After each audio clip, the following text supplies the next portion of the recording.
എൻ്റെ എല്ലാ കൂട്ടുകാർക്കും രമ്യാസ് വേൾഡിലേക്ക് ഒരിക്കൽ കൂടി സ്വാഗതം. അപ്പം ഞാനിന്ന് വന്നിരിക്കുന്ന കുക്കിംഗ് വീഡിയോ ആയിട്ടൊന്നും അല്ല കേട്ടോ കൂട്ടുകാരെ. നോമ്പ് എടുക്കുമ്പോൾ മരുന്ന് കഴിക്കുന്നവർ, അതായത് മെഡിസിൻ എടുക്കുന്നവർ എന്തൊക്കെ കാര്യങ്ങൾ ശ്രദ്ധിക്കണം നമ്മൾ നോമ്പ് എടുക്കുമ്പോൾ, ഇതിനെക്കുറിച്ചിട്ടുള്ള ഒരു വീഡിയോ ആണ് കേട്ടോ കൂട്ടുകാരെ ഇത്. അപ്പോൾ സ്കിപ്പ് ചെയ്യാതെ തന്നെ കൂട്ടുകാർ കണ്ട് സപ്പോർട്ട് ചെയ്യുമല്ലോ, തീർച്ചയായിട്ടും ഉപകാരപ്പെടും കേട്ടോ. അപ്പം നമുക്ക് പോകാം വീഡിയോയിലേക്ക്. റമദാൻ വ്രതം എന്ന് പറയുന്നത് കേവലം ഒരു ആത്മീയ കർമ്മം മാത്രമല്ല, കൃത്യമായ മുൻകരുതലുകൾ എടുത്താൽ ശരീരത്തിന് വലിയ ഗുണങ്ങൾ നൽകുന്നതിന് ഒരു മാസത്തെ വ്രതാനുഷ്ഠാനം സഹായിക്കും. പകൽ മുഴുവൻ നീളുന്ന ഉപവാസത്തിന് ശേഷം നാം എന്ത് കഴിക്കുന്നു, എങ്ങനെ വിശ്രമിക്കുന്നു എന്നത് നമ്മുടെ ആരോഗ്യത്തെ നേരിട്ട് ബാധിക്കുന്ന ഒന്നാണ് അല്ലേ. വ്രതം ശരീരത്തിന് നൽകുന്ന ഉന്മേഷം നിലനിർത്തണമെങ്കിൽ ഭക്ഷണത്തിലും വ്യായാമത്തിലും ഉറക്കത്തിലും ഒക്കെ കൃത്യമായ അച്ചടക്കം നാം പാലിക്കണം. ഇനി വ്രതകാലത്തെ ശരിയായ ആരോഗ്യ രീതികൾ എന്തെല്ലാമെന്ന് നമുക്ക് നോക്കാം.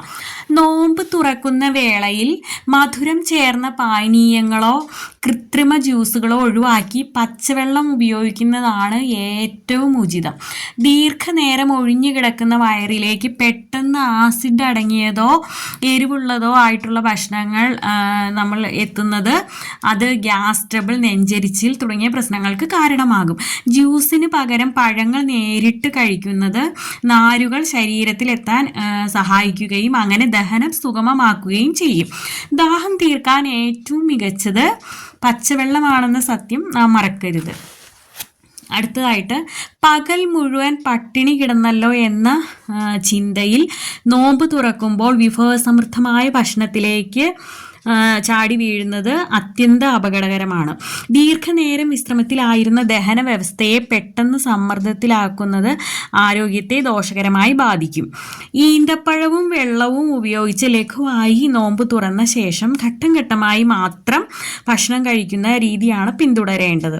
അത്താഴത്തിന് നാരുകൾ കൂടുതൽ അടങ്ങിയ ഓട്സ്, ചെറുധാന്യങ്ങൾ, മില്ലറ്റ്സ് ഒക്കെ ഇല്ലേ, എന്നിവ ഉൾപ്പെടുത്തുന്നത് പകൽ മുഴുവൻ വിശപ്പ് കുറയ്ക്കാനും ഊർജം നിലനിർത്താനും സഹായിക്കും. പ്രോട്ടീൻ ആവശ്യത്തിന് ലഭിക്കാൻ മുട്ട, പാൽ, നോൺ വെജ് വിഭവങ്ങൾ എന്നിവ മിതമായ അളവിൽ ഭക്ഷണത്തിൽ ഉൾപ്പെടുത്തണം. പ്രമേഹം, രക്തസമ്മർദ്ദം തുടങ്ങിയ രോഗമുള്ളവർ വ്രതം തുടങ്ങുന്നതിന് മുമ്പ് നിർബന്ധമായും ഡോക്ടറുടെ നിർദ്ദേശം തേടേണ്ടതുണ്ട്.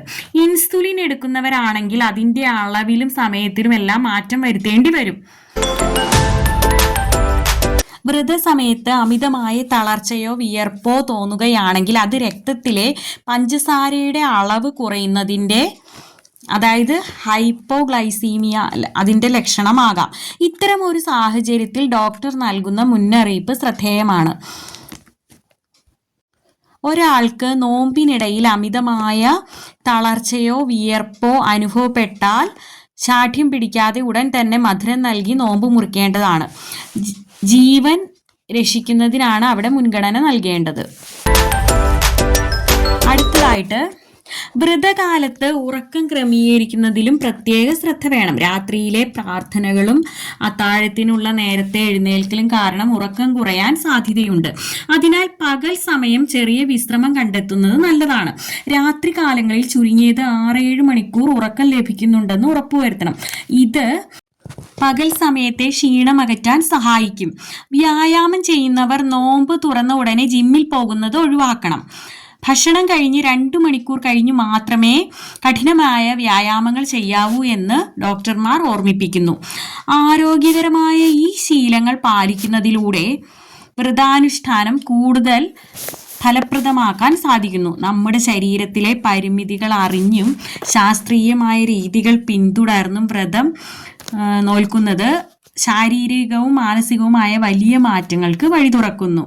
അച്ചടക്കമുള്ള ആഹാര രീതിയും കൃത്യമായ വിശ്രമവും വഴി ഈ റമദാൻ കാലത്തെ നമുക്ക് കൂടുതൽ ഊർജ്ജസ്വലമാക്കാം. അപ്പം എൻ്റെ എല്ലാ കൂട്ടുകാർക്കും ഒരിക്കൽ കൂടി അഡ്വാൻസ്ഡ് റമദാൻ ആശംസകൾ കേട്ടോ.